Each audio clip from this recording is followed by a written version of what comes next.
Halo, selamat datang di Universitas Timur, khususnya Fakultas Keguruan dan Ilmu Pendidikan. Fakultas Keguruan dan Ilmu Pendidikan (FKIP) adalah tempat mencetak pendidik hebat dan generasi pembangun bangsa. Bergabunglah bersama kami di FKIP, jadilah bagian dari perubahan melalui dunia pendidikan. Ingin menjadi guru matematika yang kreatif, inovatif, dan inspiratif? Prodi Pendidikan Matematika FKIP siap membekali Anda dengan ilmu, keterampilan, dan pengalaman yang luar biasa. Kuliah bukan hanya tentang belajar, tapi tentang membentuk masa depan. Ayo ke FKIP, tempatnya calon pendidik unggul. Matematika bukan hanya soal angka, tapi juga logika dan karakter. Temukan potensi terbaikmu di Prodi Pendidikan Matematika. FKIP, fakultasnya calon guru masa depan. Bersama kami, wujudkan cita-cita mendidik bangsa. Halo semua, selamat datang di video pembelajaran Bahasa Indonesia. Kali ini kita akan membahas topik yang sangat menarik tentang reduplikasi atau kata ulang. Selamat menyaksikan. Jadi, reduplikasi sendiri adalah proses pengulangan bentuk dasar kata dalam bahasa Indonesia, baik sebagian maupun seluruhnya. Untuk menghasilkan makna baru, kata ulang bisa memperkaya makna, menunjukkan jumlah banyak, variasi, hingga keintensifan sebuah peristiwa atau sifat. Jenis-jenis reduplikasi ini beragam dan setiap jenis memiliki ciri dan fungsi yang berbeda. Nah, kita akan bahas satu persatu secara detail. Yuk, kita mulai dari jenis yang pertama. Jenis pertama adalah reduplikasi utuh, atau disebut juga reduplikasi penuh.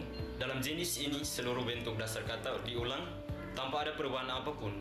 Ini adalah bentuk reduplikasi yang paling mudah dikenali dan sering digunakan dalam bahasa sehari-hari. Contohnya, kata rumah menjadi rumah-rumah. Bentuk ini biasanya digunakan untuk mengatakan jamak atau jumlah lebih dari satu. Contoh kalimat, di pinggir jalan itu berdiri banyak rumah megah, tapi maknanya bisa berbeda. Kadang, selain mengatakan banyak reduplikasi juga bisa mengatakan aktivitas yang tidak tentu waktunya atau dilakukan secara berulang. Contoh, dia sering datang tanpa kabar. Jadi, meskipun terlihat sederhana, reduplikasi utuh memiliki fungsi makna yang sangat luas, tergantung konteks kalimatnya. Kita masuk ke jenis kedua, yaitu reduplikasi sebagian. Ini adalah bentuk kata ulang yang tidak mengulang seluruh kata, melainkan hanya sebagian dari kata dasar.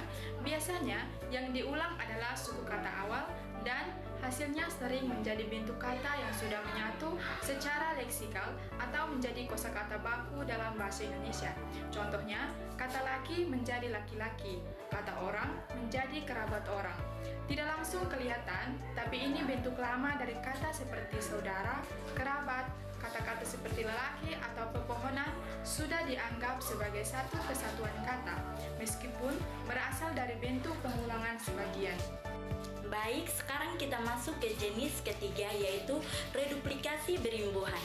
Ini adalah bentuk reduplikasi yang tidak hanya mengulang kata dasar, tapi juga ditambahkan imbuhan baik di awal, di akhir, atau keduanya. Contoh bentuknya, bermain-main, dari kata main tambah awalan ber. Fungsi dari reduplikasi berimbuhan ini bisa bermacam-macam. Antara lain, 1. Menyatakan kegiatan yang dilakukan secara ringan atau santai. 2.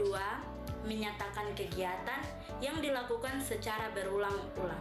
3. Menyatakan bentuk jamak. Bentuk ini sangat umum dalam percakapan sehari-hari dan banyak ditemukan. Jenis selanjutnya adalah reduplikasi perubahan bunyi, atau dikenal juga sebagai reduplikasi dengan perubahan fonem. Dalam bentuk ini, kata dasar diulang, tetapi bentuk ulangnya mengalami perubahan pada bunyi awal, biasanya konsonan atau vokal. Bentuk ini sering menciptakan kesan kolektif atau beragam.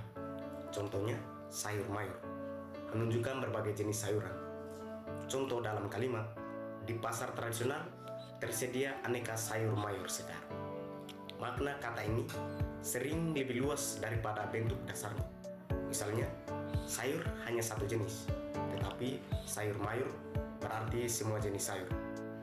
Bentuk ini memperluas cakupan makna dan sangat sering digunakan dalam bahasa tulisan maupun lisan.